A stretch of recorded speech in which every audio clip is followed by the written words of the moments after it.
සංවිධානාත්මක අපරාධ මද්ද්‍රව්‍ය සහ දේශපාලන රැකවරණ ලබා දීමේ සංස්කෘතිය සම්බන්ධයෙන් අතීත හා වත්මන් දේශපාලන තත්ත්වය විවේචනය කරමින් කම්කරු නියෝජ්‍ය ඇමති මහින්ද ජයසිංහ මහතා පාර්ලිමේන්තුව අමතමින් පැවසුවේ අතීතයේ පැවති ආණ්ඩු අපරාධකරුවන් ආරක්ෂා කර බවයි. මෛත්‍රී රනිල් සජිත් ආණ්ඩු අපරාධකරුවන් ආරක්ෂා කළ බව ඔහු ප්‍රකාශ කළේය.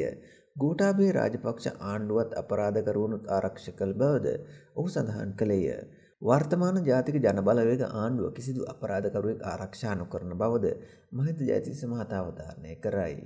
වත්මන් රජය සංවිධානාත්මක අපරාධකරුවන් සහ මත්ද්‍රව්‍ය ව්‍යාපාරකරුවන් පසුපස යමින් අත්අඩංගුවට ගැනීම සිදු කරමින් සිටින බව ඔහු සඳහන් කළේය.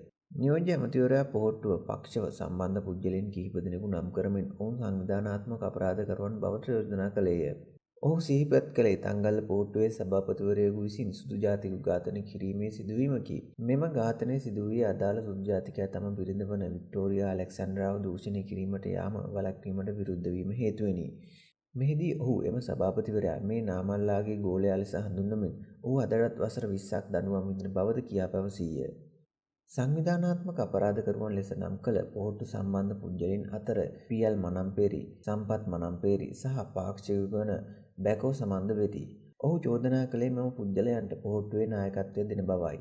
මහින්ද ජයසිංහ මහතා බැකෝ සමන්ගේ දුරකථනවල තිබී හෙළ වූ තොරතුරු සම්බන්ධයෙන්ද කරුණු දැක්වීය. දුරකථනවල නාමල් සර් සහ මගේ සර් රාජපක්ෂ යනුවෙන් සඳහන් කළ නම් වන බවද හෙළි කළේය. කෙසේ වෙතත් ඔහු කියා සිටියේ අදාළ නම් නාමල් සර් යනු මෙම නාමල්ද වෙනත් නාමල් කෙනෙක්ද යන්න හෝ මගේ සර් රාජපක්ෂ යනු රාජපක්ෂ පවුලේ කෙනෙක් හෝ වෙනත් රාජපක්ෂ කෙනෙක්ද යන්න තමන් නොදන්නා බවයි. නාමල් මහතා සංවිධානාත්මක අපරාධ හෝ මද්ද්‍රව්‍ය ව්‍යාපාරම් වලට සම්බන්ධ නැත්නම් ඔහු බියවීමට කාරණයක් නොමැති බව ඇමතිවරයා වැඩිදුරටත් පැවසීය.